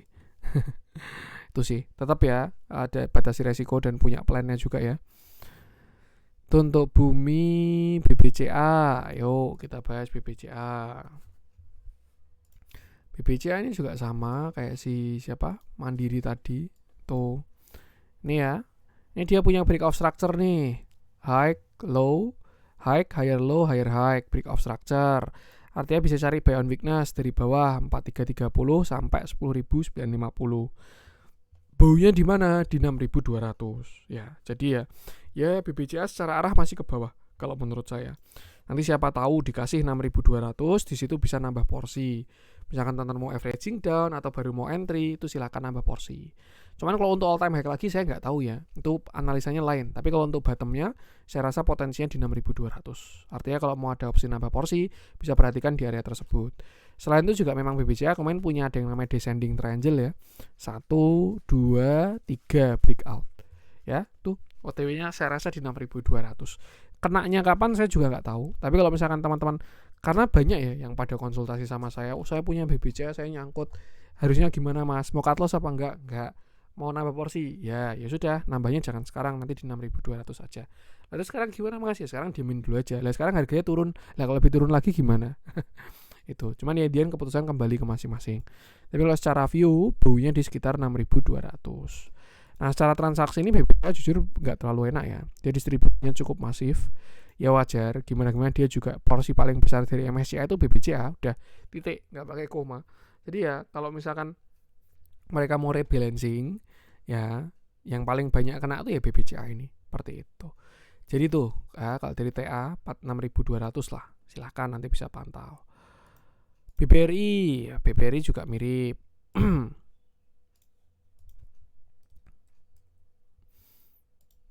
Nih, BBRI ada breakout structure enggak? Ada high, higher low, higher high. Maka dari itu kita bisa tarik Fibonacci dari bawah sampai ke atas. Nah, ini Baunya BBRI di sekitar sini 3.200 ya. Jadi kalau misalkan nanti dia menuju ke sana di 3.200, ya sudah, nanti tinggal cari buy on weakness, entry di area tersebut. Most likely akan ada mantul ya, bukan bullish. Kalau bullish untuk reversal lagi butuh analisa lebih lanjut. Biasanya dia akan break off structure dulu, high, higher low, higher high. Itu baru konfirmasi. Tapi kalau mantul di area tersebut, saya rasa ada potensi mantul dulu. Seperti itu. Jadi ya nanti kita update lebih lanjut. Tapi area baunya BBRI di 3250. Tuh. Transaksinya gimana Mas BBRI? Ya kita perhatikan aja. Secara transaksi belum konsisten. Masih tektok lah. Murah di akum, tarik ke atas, distribusi dan lain sebagainya. Seperti itu. Untuk BBRI, BBNI.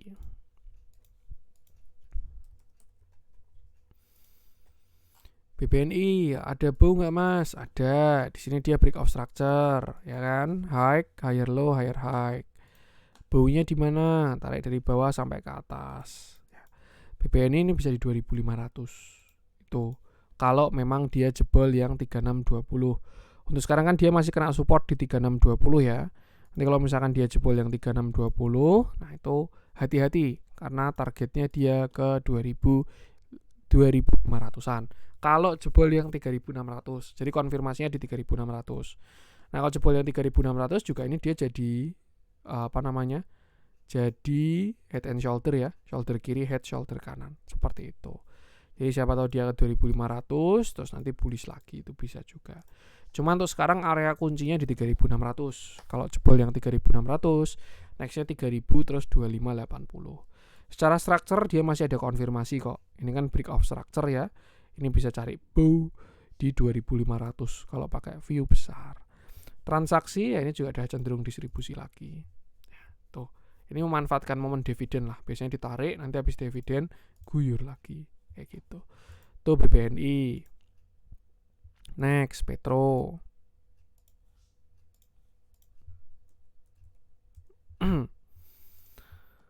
Petro, bullish gak Mas? Bullish. Break off structure gak Mas? Break off structure, ya kan?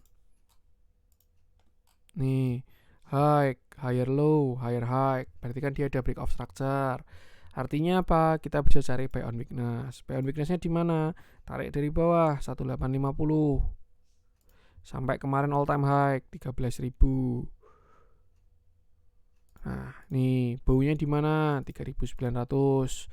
Ya bisa cicil-cicil dari mungkin 4.000-an. Nih ini juga udah mulai lemah nih koreksinya nih, mulai ada buyer lah, walaupun belum kuat ya. Nanti kalau kena bisa bow, nextnya ada potensi rebound dulu. Kalau ngomongin reversal dia perlu break sini dulu 8.000. Jadi kalau dia break 8.000 itu baru konfirmasi untuk reversal. Kalau break yang 8.000. Tapi selama belum break yang 8.000 ya asumsinya dia masih mantul doang.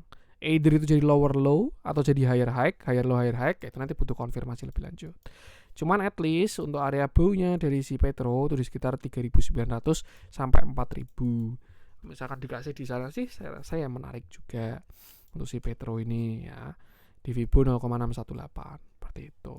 Transaksi jangka panjang ini masih akum ya. Jadi ya silakan kalau pengen bow bisa sekitar 4.000-an. Tuh untuk Petro, terus Telkom. Nah ini yang agak warning nih, karena dia tidak ada break off structure dari view besarnya. Nih, dia kan malah kemarin break off structure-nya bawah ya. Nih, high, low, same high, lower low, berarti ini break off structure, ya kan? Nah naiknya ini biasa disebut dengan pullback. Biasanya masuk ke area pullback 0,618 sampai 0,786. Artinya apa? Artinya worst case Telkom ini kalau kita pakai view besar dia bisa aja seperti ini. Nah, bahkan sampai lower low lagi. Ini worst case ya, worst case. Tapi apakah bisa tidak terjadi Mas? Ya bisa juga. Tapi saat ini dari big view-nya belum ada konfirmasi. Karena dia belum break structure yang di sini, baru yang di sini. Ya sudah ada Quasimodo lah ini, awal yang lumayan bagus lah. Tapi ini kan dia udah kena target juga. dia belum break, yang di sini tuh belum ada konfirmasi lebih lanjut. Jadi ya untuk Telkom ini lumayan warning karena dia tidak ada break of structure. Seperti itu. Nah, itu big view-nya ya, ada gambaran ya. Small view, gimana Mas? Small view dia udah patah. Ini patah ya kan? Terus ini juga ada lower low. Tuh. Ya sudah, kita tarik aja pakai Fibo. Tapi kalau untuk yang Telkom ini tidak ada konfirmasi karena dia tidak ada break of structure. Ya, akan jadi konfirmasi itu kalau ada BOS, terus habis itu bow kayak gitu. Tapi kalau tidak ada BOS, nah ini cuman support-support biasa lah tanpa konfirmasi. Ya mungkin 2600 kalau misalkan dikasih ya. Terdekat nih di 2860 ada support. Mungkin ya, mungkin kayak gini nih. Set, rebound dulu, nah baru turun lagi. Tuh, nanti baru menentukan ke atas atau bawah, itu yang perlu diperhatikan. Ini support nih 2860 terus 2640. Nah, terus transaksi. Sebenarnya kalau Telkom ini transaksi akumnya bagus banget ya. Dan dia terlihat belum ada distribusi juga. Cuma ini lagi-lagi itu tetap ikuti price actionnya. Karena kalau teman-teman ngikutin akumnya, ya sudah, ya pasti akan pusing untuk keluar masuknya. Oh masih di akum kok, hold terus. Ya iya, mereka pasifan untuk dana pensiun 20 tahun. Nah teman-teman view-nya seminggu pengen TP ya nggak bakalan match juga. Seperti itu. Jadi tetap ikuti price actionnya dan jangan lupa selalu batasi resiko. Itu untuk Telkom. Next, apalagi nih? Wah gila ini kita bahas semua beneran. BP.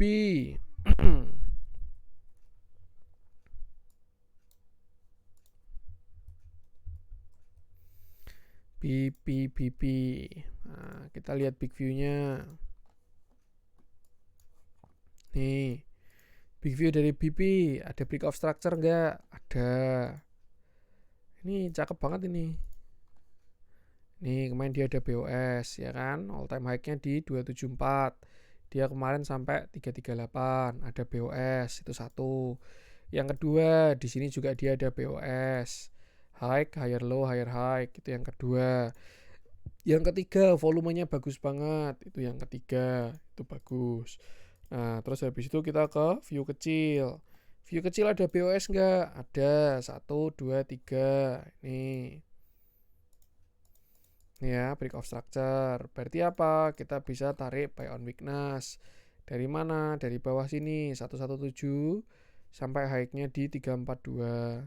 Nah, ini dia udah mau masuk bow juga nih. Bow-nya 117 sampai 148.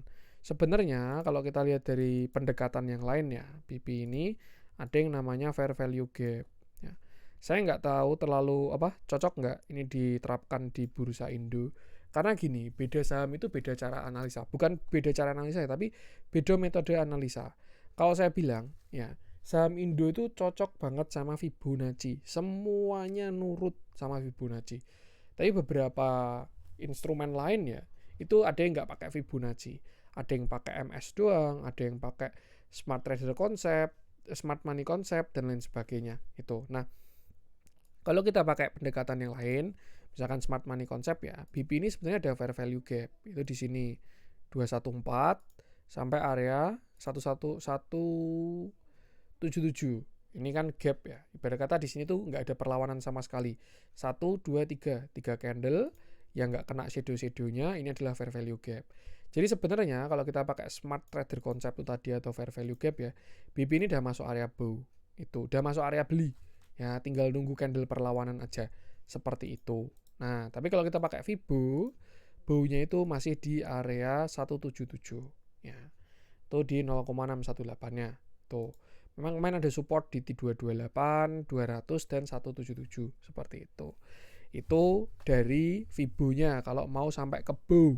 Ya, itu yang kedua. Yang ketiga, kalau mau pakai trend line, ya mungkin bisa aja dia kenanya di tengah jalan, 186. Kesimpulannya apa? Kesimpulannya kalau saya sendiri bilang BP ini area bow-nya dari 230 sampai area 180. Di sini bisa cicil buy. Nah, mau beli atau enggak silakan kembali ke masing-masing. Terus jangan lupa manajemen resikonya juga. Seperti itu ya. Kemarin di sini sempat banyak gocekan ya, dikiranya mau jadi continuation. Nih.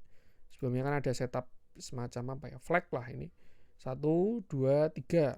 Ini kayak kelihatan mau breakout, tapi 5 Maretnya terus nggak jadi break, diguyur lagi. Itu ya, itu untuk BP. Intinya dia baunya 230 sampai 180. Itu. Terus kalau dari transaksi BP BDM-nya ternyata masih bagus, barang dikumpulin, asingnya pun juga masih bagus. Ya sudahlah. Itu ya. Itu untuk si BP. Next, kita ke aman. Wah, ini saya bahas semua beneran. Gak apa ya. Kenang-kenangan sebelum lebaran. Saya minta doanya aja. Pokoknya intinya saya minta didoain selalu ya teman-teman ya. Saya ya itulah, kalau teman-teman kayak CCS nih kok baik sekali, kasih view terus. Saya minta doain aja. Aman ya. View-nya gimana? Ini agak berhati-hati juga. High, low, lower high. Itu satu big view-nya. Nggak ada BOS. Yang kedua, dia juga sudah jebol dari sideways-nya. Same high, lower low, patah dari 6.000. Ya sudah, sebenarnya kemarin saya waktu konten udah bilang ya, aman jebol 6.000 hati-hati. Ya, karena dia bisa dalam lah bahasanya. Tuh. Dan ternyata dia sudah jebol dan sekarang udah di 4.950. Sekarang saya bilang satu kali lagi, aman hati-hati banget kalau sampai jebol 4.500. Kalau sampai jebol yang 4.500, saya rasa wajib cut loss. Itu kalau saya pribadi ya. Tapi kalau untuk keputusan jual beli silahkan kembali ke masing-masing. Tapi kalau saya pribadi, kalau aman jebol 4.900, 4.500, saya akan wajib cut loss. Kenapa? Karena dia akan reversal besar ya. Ingat dia rally dari 1.000 sampai 15.000 ya. Kalau dia jebol 4.500, dia punya apa? High, low, lower high, lower low, breakout structure, reversal. Targetnya kemana kalau jebol 4.500? 3.000 sampai 2.900. Tapi secara structure dia sudah jadi downtrend. Seperti itu. Cuman ya itu keputusan jual beli kembali ke masing-masing. Apakah ada harapan mas? Bisa juga. Kalau dia belum selesai jualan, bisa jadi descending triangle. Nih. Siapa tahu nanti dia kena 4.500. Terus mantul. Nah ini dipakai buat keluarin barang nyangkut. Seperti itu. Tuh nanti pas turun lagi ya at least barangnya udah mulai habis. Cuman itu hati-hati. Kalau aman jebol 4.500 ya sudah. Wassalam dalam turunnya. Transaksi, distribusi, ini juga BDM-nya kurang. Foreign-nya sih agak lumayan ya. Cuman ya, ini kan rebalancing MSCI ini. Hati-hati ya, teman-teman harus bisa membedakan juga ya. Foreign yang aktif dan passive fund. Tuh, dia bisa dibilang ya mereka nyangkut passive fund itu. Tapi ya dibalik itu ya, permainan mereka kan juga banyak. Tuh. Nanti kalau kena rebalancing lagi hati-hati aja. Tuh, bisa diguyur sama pasifannya tadi. Mereka kan baru boleh keluar masuk kan pada saat rebalancing. Antam. Nah, Antam. Big view-nya sebenarnya bullish. Cuman untuk saat ini Antam ini punya persimpangan jalan. Ya. Kalau dia sampai jebol yang 3.600, hati-hati karena dia ada potensi turun sampai 3.000-an seperti itu. Kalau ngomong jeleknya kapan? Antam jelek kalau jebol yang 2.800. Tuh, ya. Mungkin kalau dia jebol yang 3.600 bisa ke 2.900-an. Tapi kalau jebol yang 2.800 saya rasa wajib exit seperti itu. Itu untuk Antam. Kalau dari transaksinya ya lumayan lah. Cuman saya notice dari itu aja. Apa namanya? Price actionnya. Perhatikan 3.600 dan 2.800. Secara momentum juga dia masih ke bawah ya. Market juga masih ke bawah. Energi, bullish enggak? Bullish. BOS enggak? BOS. Big view-nya energi. Dia udah masuk 0,618. Jadi secara kenaikan sudah akan terbatas. Itu satu. Yang kedua, secara small view dia masih bullish, masih uptrend. Kalau saya bilang ini kayaknya ya sudah mau selesai, jadi hati-hati. Tapi dia masih uptrend, nih kan. High, higher low, higher high, ya kan. Higher low, higher high. Higher low, higher high. Berarti masih break of structure, ya kan. high, higher low, higher high. Berarti ini break of structure, tarik Fibo, ini buy on weakness. Nah, kemarin ini sebenarnya kena bow energi ini. Ada potensi rebound. Either itu mungkin 17, 19, berapapun itu. Ya, kalau dilihat dari volumenya sih sepertinya ini adalah rebound untuk turun lebih dalam. Jadi, kalau misalnya nanti ada naik, jangan sampai FOMO. Cuman itu ya, saya juga bisa salah ya. Siapa tahu dia mau bullish lagi pun juga bisa juga. Tapi kalau menurut saya, kalau dari volume ini sudah lumayan kurang enak ya.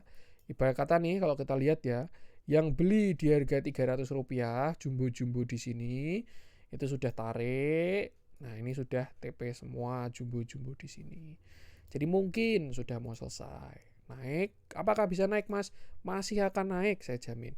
Karena apa? Karena dia break of structure. High, low, higher high. Bow, nah ini ada potensi naik. Tuh. Tinggal apakah ini lower high, same high, atau higher high, nah itu yang belum tahu. Tuh, ya. Cuman kalau saya pribadi cenderung yang lower high, terus ada potensi lower low. Seperti itu. Divergent masih sehat. Ya mungkin ini naik mau bikin divergent. Tuh, energi transaksi masih akum. Ya, dari jangka panjang juga dia masih akum banget. Cuman kok saya rasa sudah mulai perlu siap-siap ya dari si energi ini. Tuh energi. Next. Etsy.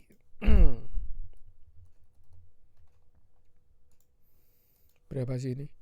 2, 3, 4, 5, 6, 7, 8, 9, 10, 11, 12, 13, 14, 15, 16, 17, 20. 21, 22, 23, 24, 25, 26, 37, 38, 39, 40. 41, 42, 43, 44, 45, 46, 47, 50 saham. Nah, nanti kita bahas deh. Metsi ini juga sama ya. Ini dia masih uptrend, higher low, higher high. Ini break of structure. Jadi sebenarnya kalau mau kita bow-nya itu dia ada di 1465. Ya, jadi kalau misalkan besok dia ke 1465 itu bisa buy on weakness. Tapi kalau saya perhatikan Metsi ini dia ada support di sini 1600. Ini support become resist lah bahasanya. Resist, breakout, support, kayak gitu. Terus apakah dia akan mantul higher high? Kalau menurut saya kok sepertinya tidak dari volumenya. Jadi mungkin sama, ini naik sampai 1800-an, terus turun, bow, baru swing high lagi. Mungkin seperti itu. Cuman tuh sekarang dia support di 1600-an. Sedangkan untuk resist di 1800 dari si Metsi. Kalau dari transaksinya ya masih oke lah. Tapi di fase sekarang ya gunakan buat tektokan aja BDM-nya. Karena bukan fase akum. Fase akum di mana? Di sini nih. Ini dia di akum. Tuh. MDKA. Nah ini juga mulai hati-hati. Sudah mulai bearish divergent ya. Nah nih. Kenapa kemarin MDKA mantul 9 Maret? Karena dia sudah kena bow. Ya. As simple as that. 1, 2, 3. Break of structure. Bow. Mantul. Nah untuk sekarang gimana mas? Nah untuk sekarang hati-hati. Karena dia tidak ada BOS. Kalau dari big view, MDKA ini posisinya baru di area pullback. Ya. Ini 0,618 sampai 0,786. Kalau misalkan dia mau swing low, hati-hati. Tapi ini udah ada BOS. Jadi misalkan contoh ya, siapa tahu MDKA mau ke sini, nah itu bow. Karena next-nya jauh. Itu untuk si MDKA kalau dari big view-nya. Tapi kalau dari small view-nya, artinya jangan sampai salah posisi dan jangan sampai nyangkut jadikan toleransi. Tuh. Nah, ini dia ada bearish divergent. Kenaikan terakhir kemarin ya, ini harganya ke atas, tapi indikatornya ke bawah. Dia ada bearish divergent, tapi masih break of structure. Makanya dia turun, rebound, tapi kalau saya perhatikan, ini sepertinya mau lower low. Seperti itu. Lu kok nggak higher high mas? Ya, karena dia tidak ada break of structure. Tuh, berapa kali saya ngomong BOS itu. Ini ya. Low high, higher low, bow. Nah, dia kan kemarin nggak break yang saat 3650. Kalau kemarin di sini dia break 3650, maka ini adalah bow konfirmasi untuk higher high. Tapi karena dia cuma sampai sini, sepertinya ada potensi dia mau lower low. Tuh. Jadi apa yang pengen saya sampaikan adalah mulai hati-hati. Karena dia sudah divergent juga. Seperti itu. Tuh, kalau misalkan dia jebol yang 3000 ya mungkin ke 2840 sampai 2600. Nanti mungkin mantulnya di 2600. Kalau yang 3000-nya jebol. Set set set, mungkin seperti itu. Tuh, transaksi MDKA masih akumnya masih bagus. Ya kalau secara transaksi masih jadi toleransi lah. Tuh. Tapi kalau dari price action dalam tanda kutip ini mungkin bisa siap-siap. Ya kalau mau dilihat dari analisa transaksi ya, ini dilihat dari BDM-nya masih pada di atas dan lain sebagainya, ya sepertinya ada potensi mantul dulu. Either itu lower high, same high, seperti itu. Tuh, batasi resiko aja. Kayaknya nggak semua ya. Banyak banget juga ternyata. Yang ada pergerakan signifikan aja lah. AD ini masih on track ya. Nggak saya bahas lagi. Goto kemarin juga udah. Dewa, oke. Kalau 50 saham nggak tahu nih selesai jam berapa ini. Saya udah konten berapa jam ini. Udah 1,5 jam. Dewa ini juga udah jebol 400-nya. Closing di 396. Jadi saya rasa untuk Dewa arahnya ke sini 300. Tuh. Kalau dari big view Dewa kemarin sebenarnya sempat all time high loh. Nah, ini lebih mantap ini Dewa ini. Kita asumsikan kemarin dia same high, maka dia mau sampai same low pun masih nggak jelek. Tuh, ya. Itu kalau mau pakai bigger view. Same low, same high lagi, same low lagi, same high lagi. Lah kok jauh banget mas? Ya memang market kan seperti itu.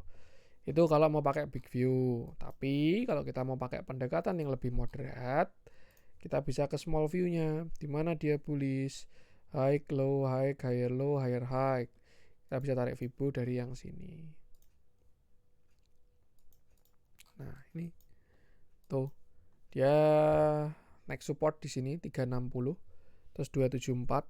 Terus kalau ngomongin baunya sebenarnya masih di sini di 200 seperti itu. Apakah bisa sampai ke sana mas? Nggak tahu juga. Karena itu nyatanya bumi juga kena ya. Kemarin waktu di 500 kayaknya bumi ke 200 nggak mungkin. Tapi ada view-nya dan ternyata hit kayak gitu. Cuman ya itulah. Ya. Tapi simpelnya kalau kita pakai target lower low-nya Dewa. Nah, nih. Targetnya 336 sampai 300. Jadi sepertinya itu kalau bumi ke 150-an, Dewa ini ke 300-an. Nanti di sini apakah jelek mas? Enggak, di sini but seperti itu. Itu untuk Dewa. Kalau dari transaksi ya udah fase tektok sih ini. Mau diikutin juga udah susah. Seperti itu. Jadi ya batasi resiko saja. Itu untuk Dewa. Terus apa lagi? Adaro, Beremes, hati-hati. Ini sudah saya bilang hati-hati. Emasnya masih tinggi mas. Ya siap-siap aja. Mas juga udah mau koreksi itu. Ini saya sekedar apa ya? Intermezzo lah. Saya yakin juga banyak teman-teman yang pada trading gold atau pegang emas batangan. Emas ini hati-hati ya teman-teman ya. Kalau saya rasa udah mau selesai nih rally-nya. Tuh. Ini udah pullback ini naiknya kemarin.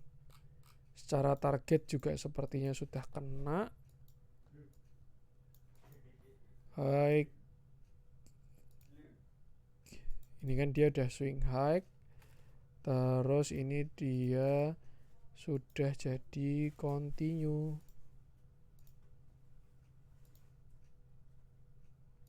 786. Ya sebenarnya sih ke 7.000 ke 8.000 ya. Tapi kok kayaknya kok masa iya mas ke 8.000. Tapi ya semua memang bisa terjadi sih.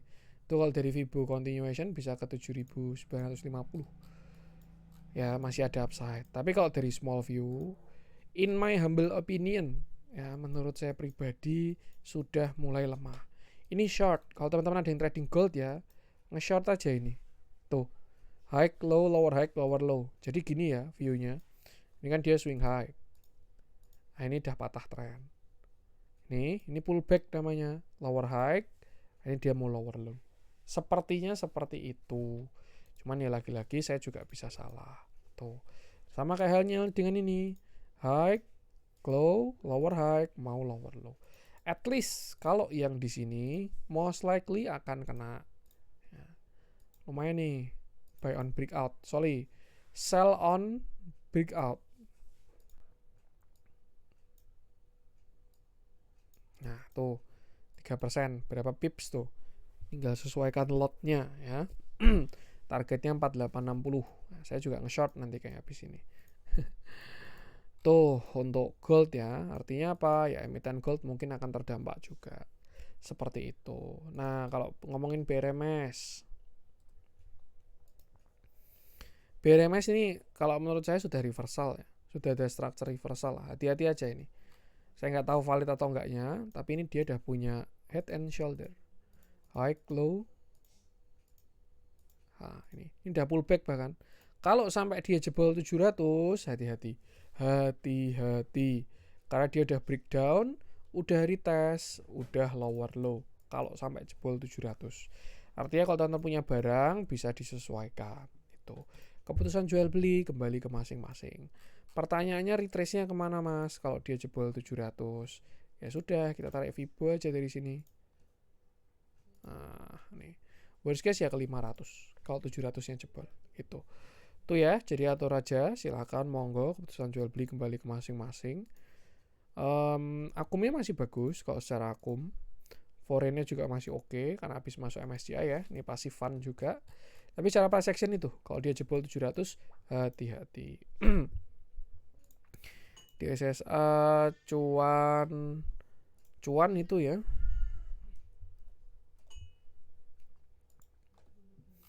Ini dia high, higher low, higher high, break of structure, baunya di 950. Kalau besok dia jebol 1000, ya 1100 lah. Kalau dia jebol 1100 silakan bau di sini. Ini bisa untuk swing selanjutnya. Saya nyangkut di cuan mas, solusinya apa? Cut loss mau nggak? Nggak, saya nggak mau cut loss. Modal masih punya nggak? Masih, saya siap averaging down. Nambah berarti di 950 tapi ya. Tuh, ini bow, konfirmasi, high, BOS, bow, higher high. Tuh, ya mungkin kena 1450 lah. Minimal 1450. 950 terus ke 1450 itu kan udah naik berapa persen tuh? 50% ya. Artinya nanti misalkan contoh teman-teman nyangkut di 3000 atau nyangkut di 2000 lah.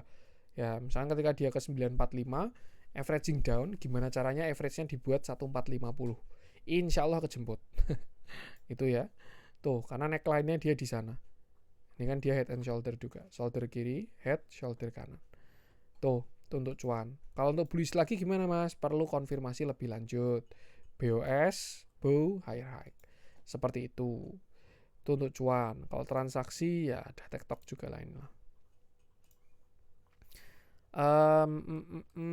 Astra, Bufa juga udah sering saya bahas berkali-kali ya. Intinya kemarin naik ini pullback. Kalau jebol 900 ya hati-hati. Lah Moret isu jumbo mas. Lah price actionnya ngomongnya kayak gini. Ini kemarin ada, saya bahas hampir 10 kali ya ini Bufa ini. Ini kan dia BOS high, patah structure.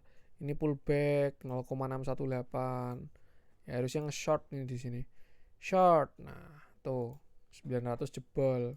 Awas kena 700-an mungkin. Tuh, main udah saya bahas ya Bufa ya. Berkali-kali. MBMA sama kayak MDKA. Kuas skip dulu. ADMR, ITMG ini mau higher high ini. Batu bara masih bagus. Bull lah, konfirmasi beneran ya bull ya. Nih, sudah valid view-nya. Intinya bull jebol 358. Secara structure dia sudah high, low, lower high, lower low. Target sekarang 300 sampai 260. Itu. Apakah masih bagus mas bull mas? In my humble opinion, ya. Ini kan kalau target lower low ya. Di 300 sampai 260. Kalau target buy on weakness-nya 320 sampai 260. Ya mirip-mirip lah. Artinya tadi bisa jadi area ya kalau mau bow. In my humble opinion, secara big view, bull ini masih bagus. Karena apa? Dia kemarin berhasil BOS yang di sini. 1, 2, 3. Tuh. Cuman kalau misalkan diomongin sideways ya bisa juga ya. Ini.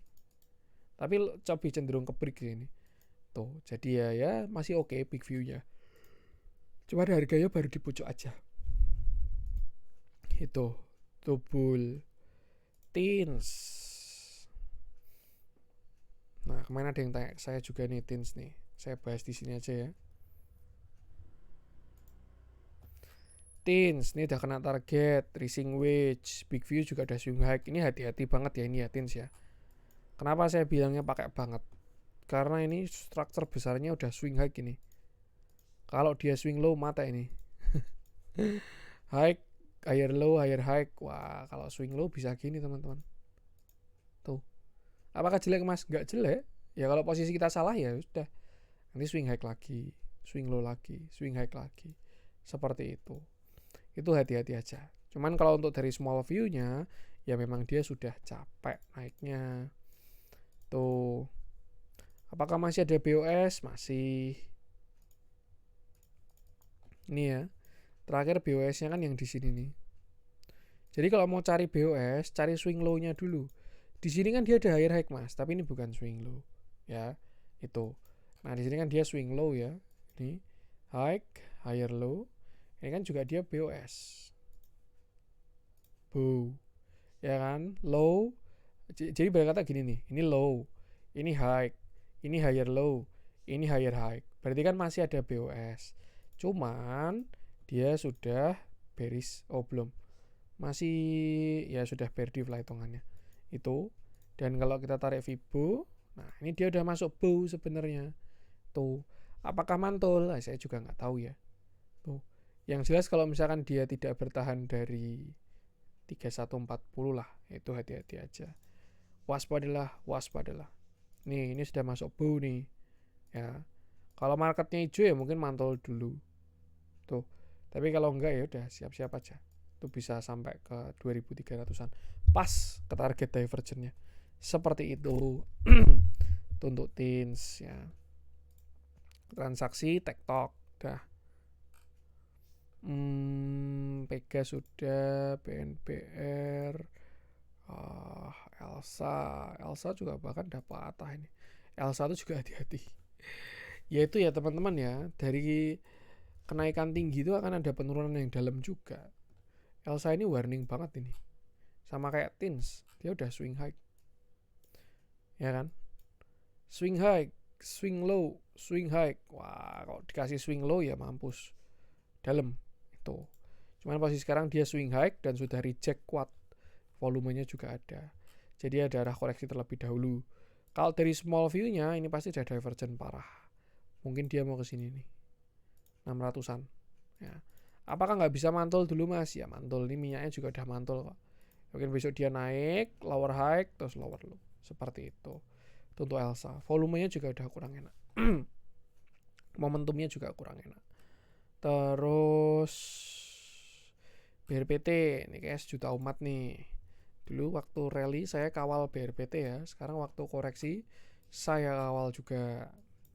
Yo, kita ke big view-nya dulu. BOS enggak? BOS, ya kan?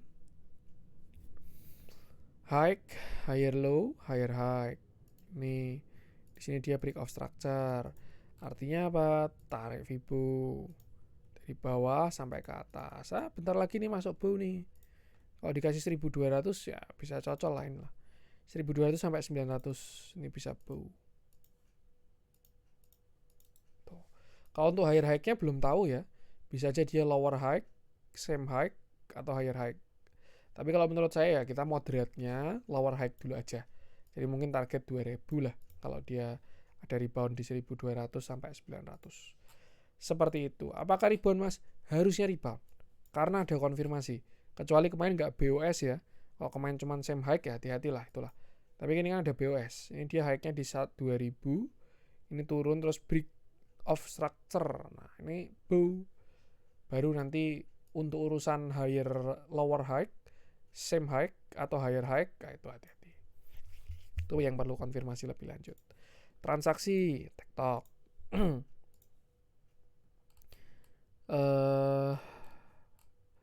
BRPT, Inco, Indi.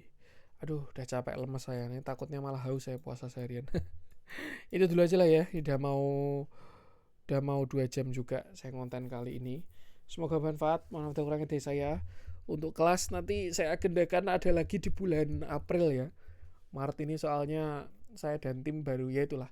Ya wajar ya teman-teman ya, kalau baru puasa itu jadwalnya berubah lah. Bangunnya lebih pagi, tidurnya lebih malam, acaranya ya banyak ke ibadah, terus juga banyak ke keluarga. Jadi ya itulah. Nanti April semoga udah mulai kondusif lagi, nanti bisa lebih baik lagi, marketnya juga udah kondusif lagi. Oke, itu dulu konten kali ini, semoga bermanfaat. Mau ada orang dari saya, jangan lupa support terus channel cuan-cuan saham dengan cara like, comment, dan subscribe, karena support mantan itu gratis tapi sangat berarti buat konten kreator saya ini. Selamat lebaran, mohon maaf lahir batin, dan salam cuan.